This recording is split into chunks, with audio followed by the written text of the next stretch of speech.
A Força Expedicionária Brasileira, conhecida pela sigla FEB, foi a força militar brasileira de 25.334 homens que foi responsável pela participação brasileira ao lado dos aliados na campanha Dália durante a Segunda Guerra Mundial. Constituída principalmente por uma divisão de infantaria, historicamente é considerada o conjunto de todas as forças militares brasileiras que participaram daquela campanha. Adotou como lema "A cobra está fumando", em alusão ao que se dizia à época que seria mais fácil uma cobra fumar cachimbo do que o Brasil participar da guerra na Europa.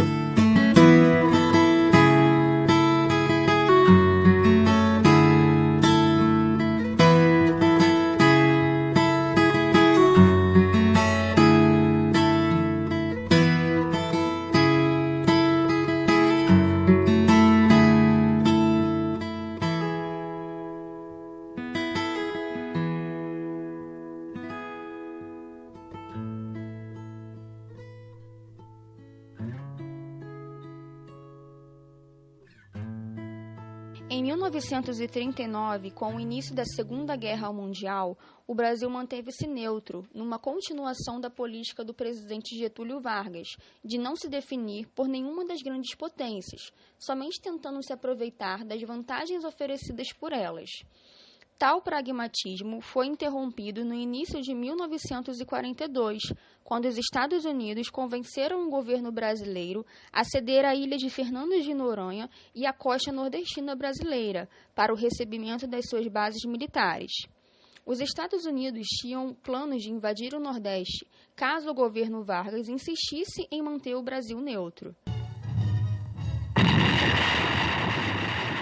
A partir de janeiro do mesmo ano, começa uma série de torpedeamentos de navios mercantes brasileiros por submarinos ítalo-alemães na costa litorânea brasileira, numa ofensiva idealizada pelo próprio Adolf Hitler, que visava isolar o Reino Unido, impedindo-os de receber os suprimentos exportados do continente americano. Considerados vitais para o esforço da Guerra dos Aliados, estes suprimentos, a partir de 1942, via Atlântico Norte, se destinavam também à então União Soviética. No entanto, a opinião pública não se deixou confundir. Comovida pelas mortes de civis e instigada também pelos pronunciamentos provocativos e arrogantes emitidos pela Rádio de Berlim, passou a exigir que o Brasil reconhecesse o estado de beligerância com os países do eixo, o que só foi oficializado no final de agosto do mesmo ano, quando foi declarada a guerra à Alemanha nazista e à Itália fascista. Após a declaração da guerra, diante da contínua passividade do governo, a mesma opinião pública passa a se mobilizar para o envio da Europa de uma força expedicionária como contribuição à derrota do fascismo. Porém, só que quase 2 anos depois, em 2 de julho de 1944, teve início o transporte do primeiro escalão da Força Expedicionária Brasileira sob o comando do general João Batista Mascarenhas de Moraes, com destino a Nápoles. As primeiras semanas foram ocupadas se aclimatando ao local, assim como recebendo o mínimo de equipamento e treinamento necessário, sob a supervisão do comando americano, ao qual a FEB estava subordinada, já que a preparação no Brasil demonstrou ser deficiente, apesar dos quase 2 anos de intervalo entre a declaração da guerra e o envio das primeiras tropas à frente. Embora o Brasil já tivesse declarado guerra, estava despreparado para a natureza fluida daquele conflito. A aeronáutica estava apenas começando a se modernizar com a aquisição de aviões de fabricação americana. A Marinha tinha uma série de embarcações obsoletas, pouco aptas à guerra submarina de então, modalidade de combate ao qual as modernas marinhas britânica, americana e soviética só se adequariam a partir de 1942 e início de 1943. Além de igualmente mal equipado, o exército carregava ainda uma filosofia elitista, arcaica e focada em reprimir movimentos políticos internos que pouco havia mudado desde o século XIX, e o que levara ao fracasso a tentativa de modernizar seus métodos de treinamento para o combate externo e filosofia de ação, entre o final da segunda década de 1910 e o início da década de 1920. Tentativa era trazida por uma missão contatada ao exército francês. Os brasileiros constituíam uma das 20 divisões aliadas presentes na frente italiana, naquele momento uma verdadeira Torre de Babel, constituída por norte-americanos, incluindo as tropas sogregadas da 92ª Divisão e do 442º Regimento, ambas unidades de infantaria, formado por, respectivamente, afrodescendentes e nipodescendentes, comandadas por oficiais brancos, italianos antifascistas, exilados europeus, tropas coloniais britânicas e francesas, em uma diversidade étnica que muito se assemelhava à Frente Ocidental em 1918. A composição da FEB se dava em 3 regimentos de infantaria, 9 companhias de fuzileiros, 1 regimento de artilharia transportada por caminhões, 1 batalhão de engenharia militar e outro de saúde, mais unidades de apoio de cavalaria, dos quais se destacou o Esquadrão de Reconhecimento. A FEB entrou em combate em meados de setembro de 1944, no vale do rio Serchio, ao norte da cidade de Lucca. As primeiras vitórias da FEB ocorreram já em setembro, com as tomadas de Massarossa, Camaiore e Monte Prano. Só no final de outubro, na região de Barga, a FEB sofreu seus primeiros reveses. Devido ao sucesso da campanha em setembro e início de outubro, no final de novembro, a FEB foi incumbida, apoiada por algumas unidades da Força Tarefa 45 do 5º Exército Estadunidense, de tomar o complexo formado pelos Montes Castelo, Belvedere e seus arredores, no espaço de alguns dias. Após algumas tentativas fracassadas nos meses de novembro e dezembro, ficou claro que para a obtenção de sucesso em tal empreitada, seria necessário um ataque conjunto pelo efetivo de 2 divisões simultaneamente a Belvedere, Della Turracchia, Monte Castelo e a Castelnuovo de Vergato,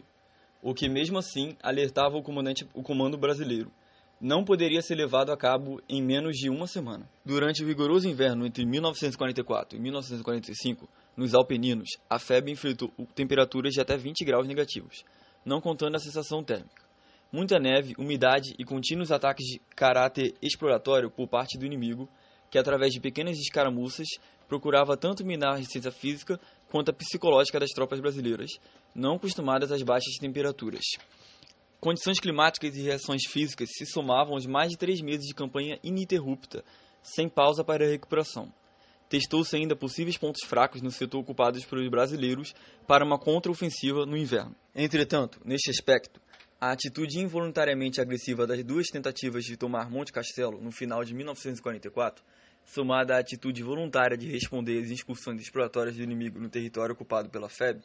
com excursões exploratórias da FEB realizadas em território inimigo, fez com que os alemães e seus aliados escolhessem outro setor da frente italiana, ocupada pela 92ª Divisão estadunidense, para sua contraofensiva. Entre o fim de fevereiro e meados de março de 1945, como havia sugerido o comandante da FEB, se deu a Operação Encore, um avanço em conjunto com a recém-chegada 10ª Divisão de Montanha estadunidense. Assim, foram finalmente tomados, entre outras posições, por parte dos brasileiros, Monte Castelo e Castelnuovo, enquanto os estadunidenses tomavam Belvedere e Della Turracchia. Com essas posições no poder dos aliados, pôde-se iniciar a ofensiva final de primavera, na qual em abril a FEB tomou Montese e Collecchio. A conquista dessas posições pela brasileira e a divisão de montanha estadunidense nesse setor secundário possibilitou que as forças sob o comando do 8º Exército Britânico, que estavam mais a leste no setor principal da frente italiana, se vissem finalmente livres, após meses de combate, do pesado e constante fogo de artilharia inimiga que partia daqueles pontos, podendo assim avançar sobre Bolonha, ultrapassando as últimas posições da série de linhas de defesa montada pelos nazifascistas no norte da Itália, conhecida como Linha Gótica. Na primeira semana de abril, iniciou-se a fase final da ofensiva de primavera, com o intuito de romper definitivamente estas linhas de defesas, que haviam recuado, mas mesmo assim impediam o avanço das tropas aliadas na Itália rumo à Europa Central, desde o outono boreal do ano anterior. No primeiro dia da ofensiva no setor do 4º Corpo do 5º Exército Estadunidense, a qual a FEB estava incorporada, os alemães, depois de já terem sustado o ataque aliado principal naquele setor, efetuado pela 10ª Divisão de Montanha Estadunidense, cometeram um erro ao considerar o ataque da divisão brasileira a Montese como sendo o principal alvo aliado naquele setor, tendo, por conta disto, disparado somente contra a FEB cerca de 1.800 tiros de artilharia, 64% do total dos 2.800 tiros empregados contra todas as 4 divisões aliadas naquele setor da frente italiana, nos dias de luta que se seguiram pela posse daquela localidade. Este foi o combate mais sangrento da FEB. Com a fracassada tentativa alemã de retomar Montese e o consequente avanço das tropas da 10ª Divisão de Montanha e a 1ª Divisão Blindada estadunidense, efetivou-se o desmoronamento das defesas germânicas naquele setor central, do ponto de vista geográfico, embora secundário estrategicamente, ficando claro a impossibilidade por parte das tropas alemãs de manterem a partir daquele momento a linha gótica, tanto no setor terciário a oeste, próximo ao Mar da Ligúria, quanto ao setor principal a leste, próximo ao Mar Adriático. Ao final daquele mês, em Fornovo-Detaro, numa manobra perfeita em uma jogada usada de seu comandante, os efetivos da FEB, que se encontravam naquela região em inferioridade numérica, cercaram e, após combates oriundos da infrutífera tentativa de rompimento do cerco por parte do inimigo, seguidos de rápida negociação, obtiveram rendição de 2 divisões, a 148ª Divisão de Infantaria Alemã, com muitos soldados experientes em combate vindos do fronte russo, comandado pelo general Otto Frater-Pico, e os efetivos remanescentes da divisão Bersaglieri italiana, comandada pelo general Mario Carlone. Isso impediu que essas unidades, que se retiravam da região de La Spezia e Gênova, região esta que havia sido liberada pela 92ª Divisão estadunidense, se unissem às forças ítalo-alemãs na Ligúria, que as esperavam para desfechar um contra-ataque contra as forças do 5º Exército estadunidense, que avançavam, como é inevitável nessas situações, de forma rápida, porém difusa e descoordenada, inclusive do apoio aéreo, tendo deixado vários clarões em sua ala esquerda e na retaguarda. Muitas pontes ao longo do rio Pó foram deixadas intactas pelas forças nazifascistas com esse intento. O comando do exército C alemão, que já se encontrava em negociações de paz em Caserta há alguns dias com o comando aliado na Itália, esperava com isso obter um triunfo a fim de conseguir melhores condições para a rendição. Os acontecimentos em Fornovo-Detaro involuntariamente impediram a execução de tal plano tanto pelo desfalque de tropas como pelo atraso causado, o que, aliado às notícias da morte de Hitler e tomada final de Berlim pelas forças do Exército Vermelho, não deixou ao comando alemão outra opção senão aceitar a rápida rendição de suas tropas na Itália. Em sua arrancada final, a FEB ainda chegou à cidade de Turim e, em 2 de maio de 1945, na cidade de Susa, onde fez junção com as tropas francesas na fronteira franco-italiana. Fim da guerra. O Brasil perdeu nesta campanha mortos em ação, 454 homens do Exército e 5 pilotos da Força Aérea. A divisão brasileira ainda teve cerca de 2.000 mortes decorrentes dos ferimentos de combate e mais de 12.000 baixas em campanha por mutilação e outras diversas causas incapacitantes para a continuidade no campo de batalha.